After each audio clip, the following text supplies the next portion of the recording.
दोस्तों, प्रदेश में आखिर सहायक शिक्षक, शिक्षक और व्याख्याता एलबी संवर्ग के सभी शिक्षकों के प्रथम नियुक्ति तिथि से सेवा गणना करने की लगातार मांग क्यों हो रही है, और अगर प्रथम नियुक्ति तिथि से सेवा गणना किया जाता है तो आखिर प्रदेश के शिक्षक साथियों को क्या क्या लाभ मिल सकता है। इसी महत्वपूर्ण और गंभीर मुद्दे को बिल्कुल व्यवहारिक रूप से समझने की कोशिश करेंगे।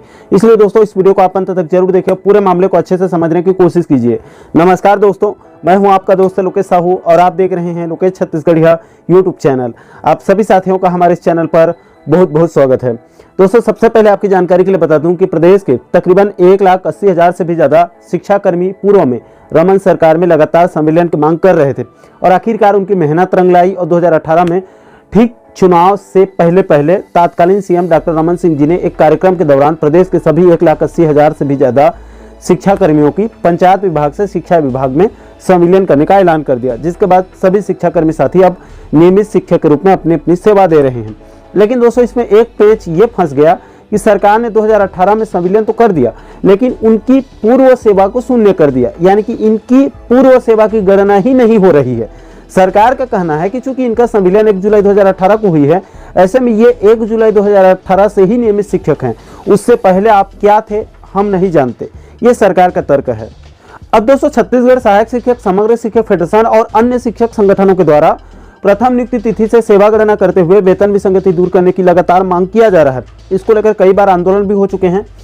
अब दोस्तों, हम ये भी समझ लेते हैं कि आखिर प्रथम नियुक्ति तिथि से सेवा गणना होती है तो प्रदेश के सभी 1,80,000 से भी ज्यादा शिक्षक एलबी संवर्ग को क्या क्या लाभ मिल सकता है। इसमें सहायक शिक्षक, शिक्षक और व्याख्याता सभी वर्ग शामिल हैं। तो देखिए दोस्तों, सबसे पहले तो अगर प्रथम नियुक्ति तिथि से सेवा गणना होती है तो इससे क्रमोन्नत वेतनमान यानी कि क्रमोन्नति का एक जो है वो लाभ मिलेगा। इससे बहुत हद तक सहायक शिक्षक साथियों का वेतन विसंगति भी दूर हो सकती है। दोस्तों, इस संबंध में शिक्षकों के मुद्दों को अच्छे से समझने वाले कुछ जानकारों से मेरी बात हुई, चर्चा हुई, तो उनका कहना है कि प्रदेश के अंदर नियमित शिक्षकों को, जो पुराने वाले रेगुलर टीचर हैं, उनको 10 वर्षों में क्रमोन्नति का लाभ दिया जा रहा है। लेकिन दोस्तों, जैसे कि मैंने आपको शुरू में बताया कि एलबी संवर्ग के सभी शिक्षकों की पूर्व सेवा की गणना नहीं हो रही है। उनकी सेवा की गणना संविलियन तिथि से यानी कि 1 जुलाई 2018 से उनकी सेवा की गणना हो रही है। ऐसे में 2018 से आप 10 साल काउंट करेंगे तो वो 2028 में जाकर 10 साल की सेवा पूरी होगी, यानी कि प्रदेश के एलबी शिक्षकों को 4 साल बाद 2028 में 10 साल की सेवा पूरी होगी। इसलिए एलबी संवर्ग के शिक्षकों को 2028 के बाद क्रमोन्नति का लाभ मिलेगा। लेकिन दोस्तों, इसको लेकर कुछ सहायक शिक्षकों ने यह भी बताया कि साहू जी 2028 तक हमें विभागीय पदोन्नति भी मिल सकती है। ऐसे में हमारा पे स्केल तो ऐसे ही कुछ हद तक सुधर जाएगा।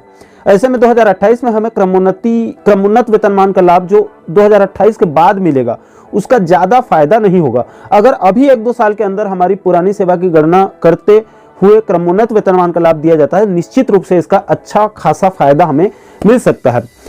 तो दोस्तों, प्रथम नियुक्ति तिथि से सेवा गणना करने का यह पहला लाभ एलबी संवर्ग के शिक्षकों को क्रमोन्नति के रूप में मिलेगा। दोस्तों, यहाँ पर मैं आपको क्रमोन्नति के संबंध में थोड़ा सा मध्य प्रदेश के शिक्षकों के बारे में बता दूं कि आखिर वहां पर क्या स्थिति है। तो देखिए दोस्तों, थोड़ा सा रिसर्च करने के बाद जानकारी मिली कि मध्य प्रदेश के अंदर वहां के सहायक शिक्षक, जिनको वहां पर प्राथमिक शिक्षक कहा जाता है, उनको 12 साल की सेवा पूरी करने पर क्रमोन्नति का लाभ दिया जा रहा है। दोस्तों, इस मुद्दे पर मैं आपको मध्य प्रदेश के कुछ आदेश कापी भी दिखा सकता हूं। साथियों, इस संबंध में सबसे पहले आप 26 अक्टूबर 2019 को जिला उज्जैन के डीओ यानी कि जिला शिक्षा अधिकारी कार्यालय से जारी इस आदेश को देखिए। इसमें उज्जैन जिला में पदस्थ कुल 23 प्राथमिक शिक्षकों को यानी कि सहायक शिक्षकों को, जिन्होंने नियमित पद में 12 वर्ष की सेवा पूरी कर ली है, उनको पहला क्रमोन्नत वेतनमान का लाभ दिया गया है।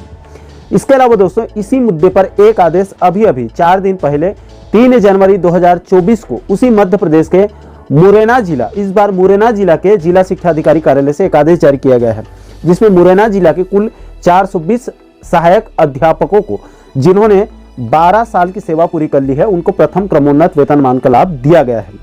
इसके बाद दोस्तों आगे बढ़ते हैं। दूसरे नंबर पर अगर छत्तीसगढ़ के एलबी संवर्ग के सभी शिक्षकों के प्रथम नियुक्ति तिथि से सेवा गणना होती है तो उनको पुरानी पेंशन योजना यानी कि ओपीएस का लाभ भी मिलेगा।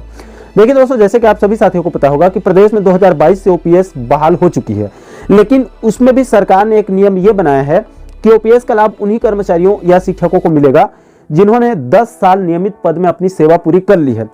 अब दोस्तों इस नियम का नुकसान पुराने एलबी संवर्ग के शिक्षकों को झेलना पड़ रहा है, जिनकी नियुक्ति 1998 से पहले हुई है।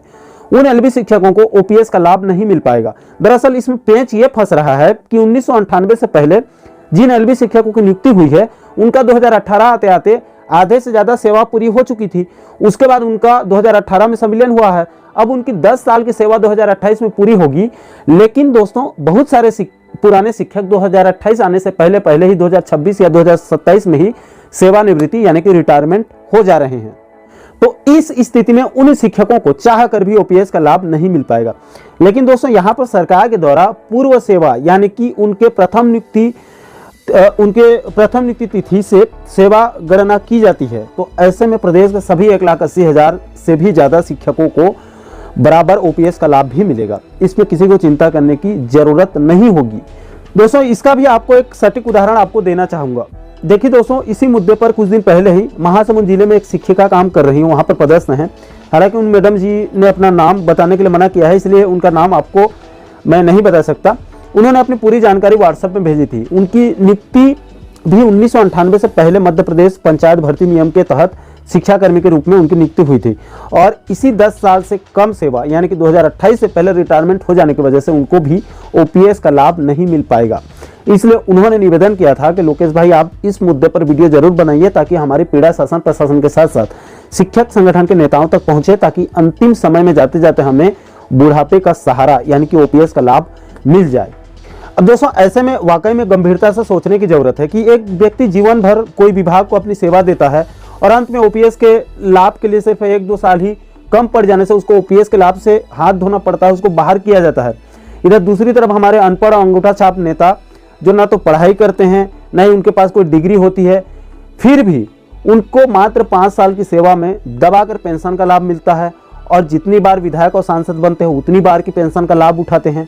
इधर दूसरी तरफ हजारों कर्मचारी और शिक्षक ऐसे हैं जो बेचारे अपनी पूरी जवानी राष्ट्र की सेवा करने के बाद भी सिर्फ 1-2 साल सेवा कम पड़ जाने के बाद ओपीएस के स्थान पर एनपीएस उनको पकड़ा दिया जा रहा है। इसलिए दोस्तों प्रदेश के हजारों लाखों एलबी संवर्ग के शिक्षक साथियों के लिए पूर्व सेवा की गणना करते हुए क्रमोन्नत वेतनमान और पुरानी पेंशन योजना का लाभ देने की मांग लगातार रखी जा रही है। इसके अलावा दोस्तों प्रथम नियुक्ति तिथि से सेवा गणना करने पर और भी कई छोटे मोटे लाभ मिल सकता है, लेकिन मुख्य रूप से क्रमोन्नत वेतनमान और पुरानी पेंशन योजना का लाभ सभी 1,80,000 से भी ज्यादा एलबी संवर्ग के शिक्षक साथियों को मिल सकता है। तो आशा करता हूं दोस्तों कि आप इस वीडियो के माध्यम से प्रदेश के एलबी संवर्ग के शिक्षकों के प्रथम नियुक्ति तिथि से सेवा गणना करने की क्यों मांग किया जा रहा है और वास्तव में पूर्व सेवा की गणना करने से कौन कौन से एलबी संवर्ग के शिक्षक साथियों को इसका लाभ मिल सकता है, उसको भी आप सरल शब्दों में अच्छे से समझ गए होंगे। दोस्तों इस मुद्दे को लेकर आप लोगों की क्या राय है? क्या राज्य सरकार को प्रदेश के हजारों लाखों शिक्षकों के हितों को देखते हुए पूर्व सेवा की गणना करना चाहिए अथवा नहीं? इस मुद्दे पर आप क्या सोचते हैं? आपकी क्या राय है? नीचे आप लोग कमेंट सेक्शन में अपनी प्रतिक्रिया, अपना फीडबैक आप जरूर साझा कीजिएगा। और साथियों आप आगे भी प्रदेश के कर्मचारियों, शिक्षक साथियों के साथ साथ पेंशनर्स बंधुओं से जुड़ी इसी प्रकार के महत्वपूर्ण मुद्दों पर वीडियो देखना चाहते हैं तो आप हमारे चैनल को जरूर सब्सक्राइब कर लीजिएगा ताकि आने वाले सभी नए वीडियो का नोटिफिकेशन आप लोगों तक तुरंत पहुंच सके। दोस्तों अभी के लिए फिलहाल इस वीडियो में इतना ही। मुझे दीजिए इजाजत, मैं मिलता हूं आपसे एक और महत्वपूर्ण मुद्दे के साथ, महत्वपूर्ण टॉपिक के साथ। तब तक के लिए जय हिंद, जय छत्तीसगढ़।